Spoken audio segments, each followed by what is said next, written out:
Quisiera agradecer a la Comisión Presidencial sobre el Sistema de Pensiones de Chile la invitación a participar en esta reunión y agradezco muchísimo que me estén escuchando, aunque sea por videoconferencia. Muchísimas gracias. Tengo una presentación que espero que ustedes puedan ver. El título que se me ha dado es Reformas de los sistemas de pensiones y una visión sobre el panorama internacional y ver dónde son las grandes tendencias. Próxima. Básicamente encontramos dos tendencias de reformas en los sistemas internacionales. La mayor parte de países del mundo tienen sistemas de pensiones públicos y muchos están realizando reformas paramétricas que son pequeños ajustes para asegurar la sostenibilidad de los sistemas de pensiones. Contrariamente opuesta, tenemos otra tendencia y se refiere a los países que privatizaron sus sistemas de pensiones en las últimas décadas. Fueron unos 23 países que las privatizaron y cerca de la mitad de estos países lo que están haciendo es revertir esos procesos de privatización, nacionalizando o parcial o totalmente el sistema de pensiones. Toda esta información que estamos presentando se basa en el Informe Mundial de la Protección Social, que es un informe, es el informe flagship fundamental de la Oficina Internacional del Trabajo, y se basa también en convenios y recomendaciones aprobadas internacionalmente, en particularmente el convenio 102, que son las normas mínimas de la Seguridad Social, y la recomendación 202 sobre pisos de protección social. Próxima. Viendo el panorama internacional, lo que vemos en esta diapositiva, que espero que estén viendo porque yo no la veo, pero sí se ve. Lo que muestra esta diapositiva básicamente es una expansión de la cobertura muy importante que ha habido en la última década, del año 2000 al 2010. Y esta expansión de la cobertura de pensiones se debe básicamente a reformas en los pilares, en los sistemas públicos.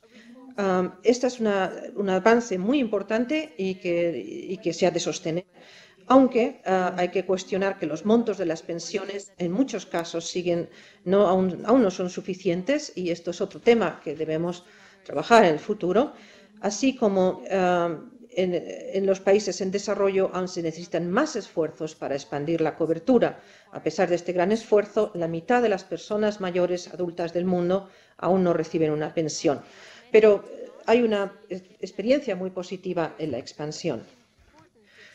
Volvamos a las reformas en sí. La mayor parte de sistemas del mundo, que son públicos, están realizando pequeñas reformas paramétricas, pequeños ajustes para garantizar la sostenibilidad.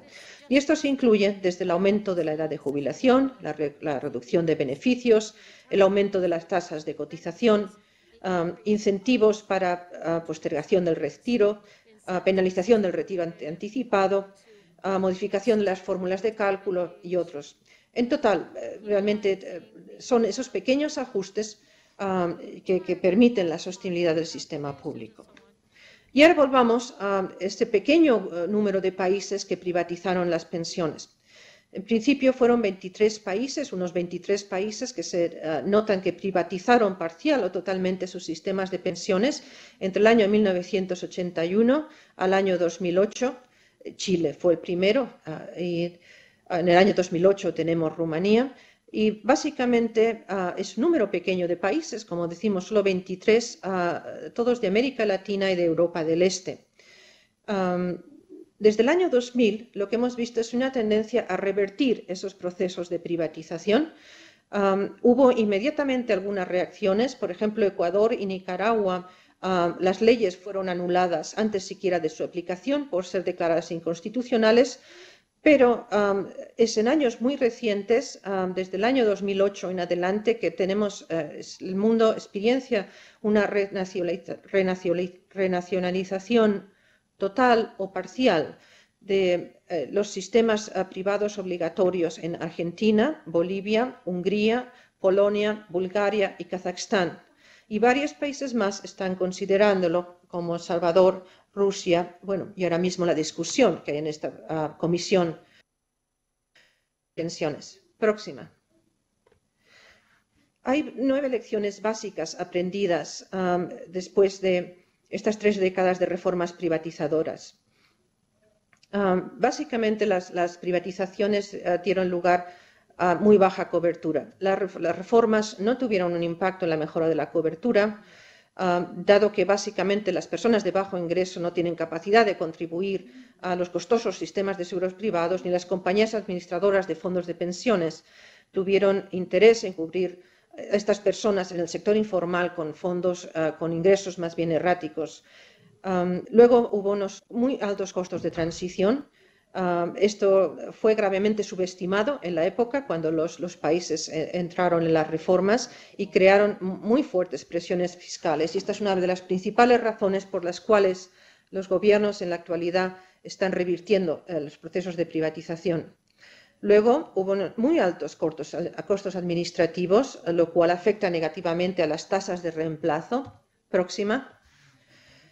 El riesgo de las fluctuaciones de mercado financiero pasó a los pensionistas, quienes corren el peligro de perder sus ahorros en el caso de que haya una crisis en los mercados financieros.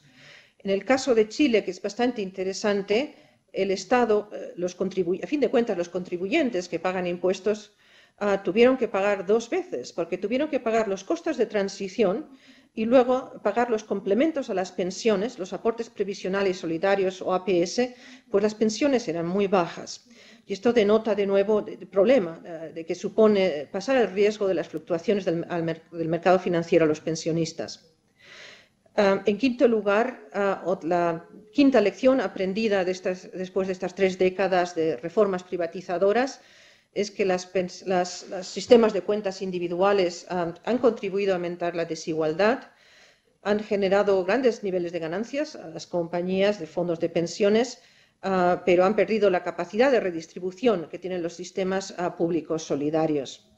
Han tenido impactos negativos en las mujeres, además, esta es la sexta gran lección. Y terminando ya, una séptima lección es que todas estas reformas fueron implementadas sin adecuado diálogo social ni basadas en los convenios de la OIT.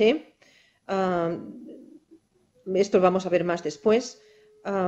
Luego, fueron una serie de reformas que fueron vinculadas a préstamos del Banco Mundial y sobre todo a préstamos de ajustes. Incluso el mismo Banco Mundial en el año 2006 lanzó una evaluación muy importante que denotó cómo estas reformas fueron muy prescriptivas, ligadas a las condicionalidades de programas de ajuste estructural. Y bueno, como ya sabrán, el Departamento de Protección Social del Banco Mundial ya no sigue ningún tipo de este tipo de reformas privatizadoras. En la actualidad, el Departamento de Protección Social del Banco Mundial se focaliza su trabajo en transferencias, los safety nets. Y finalmente hubo un efecto positivo en los mercados de capitales. Los sistemas privados de pensiones han tenido un efecto positivo en los mercados de capitales, haciéndolos más líquidos y más maduros, pero sin embargo hay que resaltar que el objetivo de los sistemas de pensiones no es desarrollar los mercados de capitales, sino el objetivo es brindar seguridad económica en la vejez, que es un derecho humano reconocido. Próxima. Debemos informarles que en los años 90 la OIT alertó sobre los riesgos asociados con la privatización de las pensiones. Y esto fue oficialmente hecho. Pero bueno, volvamos de nuevo, próxima, a cuáles son las principales razones por las cuales un número significativo de países están revirtiendo las reformas de las privatizaciones empezadas décadas atrás.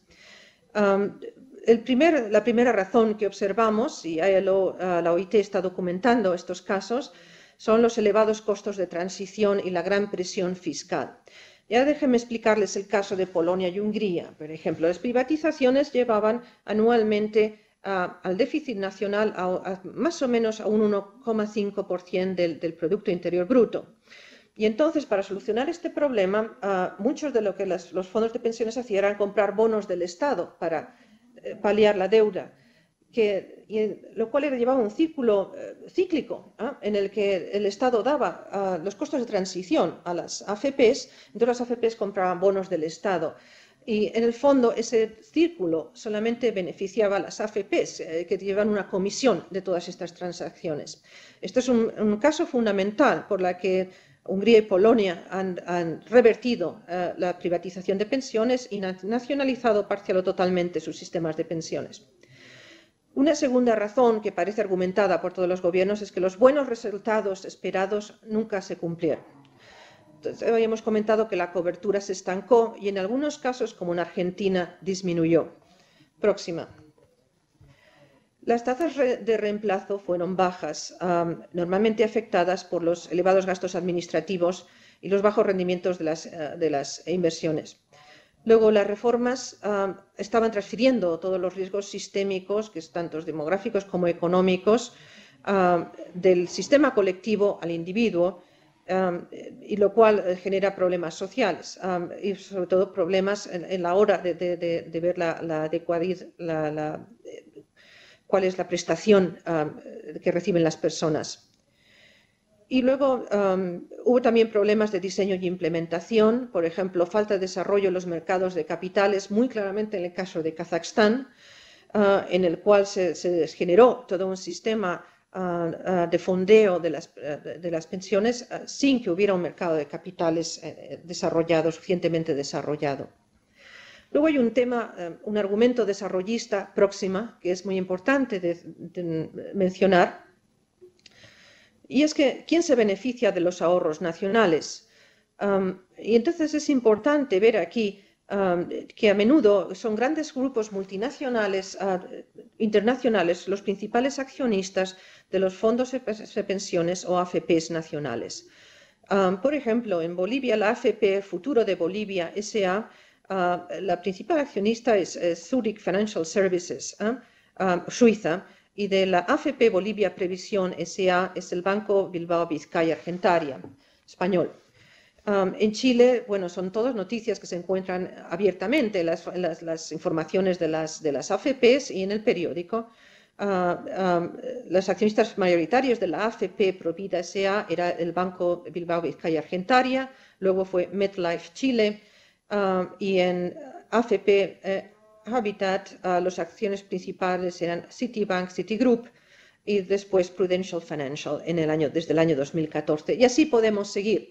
Esto es un tema que se argumenta un argumento desarrollista que es importante resaltar, porque a fin de cuentas son los ahorros de pensiones, son los ahorros nacionales de las personas y quién se está beneficiando de la movilización de esos ahorros nacionales cuando podía ser el sistema público, en este caso son unos grupos financieros internacionales.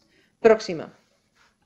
Hay otro tema que se argumenta de por qué los países se están alejando de las cuentas individuales. Y el quinto argumento es la captura de las funciones de regulación y supervisión. Y es el caso de conflicto de interés que hay en muchas de las funciones reguladoras y supervisoras, de manera que no se generan incentivos necesarios para los fondos de pensiones para que protejan los intereses de los afiliados. Y la sexta y muy importante razón es que los sistemas de pensiones privados, las cuentas individuales, son muy impopulares. Por distintos motivos que hemos mencionado, las pensiones han seguido de bajo nivel, han contribuido a aumentar las desigualdades de género y demás.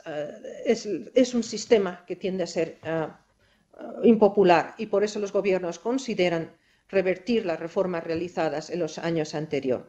Próxima. A partir de ahora, ya para concluir, voy a presentar la posición oficial de la OIT sobre los sistemas de pensiones de la Seguridad Social. Próxima. Y básicamente se basan en 10 principios que son recogidos en el Convenio 102 y la Recomendación 202, aprobadas por todos los países del mundo. El primero de todo es que la seguridad social es un derecho humano y requiere la universalidad de la cobertura basada en la solidaridad social. Y esto aparece no solamente en estas convenciones y recomendaciones, sino en la Constitución misma de la OIT y de distintos instrumentos de la ONU sobre derechos humanos. El segundo principio es la solidaridad y el financiamiento colectivo. Esto viene de la Convención 102, a cargo de empleadores y trabajadores, por el cual el trabajador solo puede tener como máximo un 50% a su cargo del financiamiento de sus propias pensiones. Tercer principio es el derecho a las prestaciones definidas, prescritas por ley. El cuarto principio, muy importante, es el de la suficiencia o de las pensiones adecuadas y la previsibilidad de las prestaciones. El quinto es la no discriminación, la igualdad de género y la respuesta a las necesidades especiales. El sexto principio es la responsabilidad general y primordial del Estado. El séptimo es la transparencia en la gestión y buena prestación financiera y administrativa. El octavo, muy importante, es la participación de todos los interlocutores sociales y las consultas con las partes interesadas, es decir, el diálogo tripartito de la cual la OIT y todos los gobiernos suelen llevar. El noveno principio es la sostenibilidad fiscal, económica y financiera, y el décimo es la responsabilidad del Estado. Tienen unas cuantas diapositivas más que explican esto con gráficos y demás, pero vamos a pasar la próxima y ya irnos a la final de todo, en la cual volvemos a enfatizar los elementos orientadores de cualquier reforma del sistema de pensiones. Lo cual, el primero es garantizar la solidaridad y los efectos distributivos independientemente de las decisiones sobre el financiamiento. El segundo es garantizar la cobertura universal. El tercero, garantizar las prestaciones seguras y predecibles, que es la función del seguro en sí. El cuarto es la equidad de género.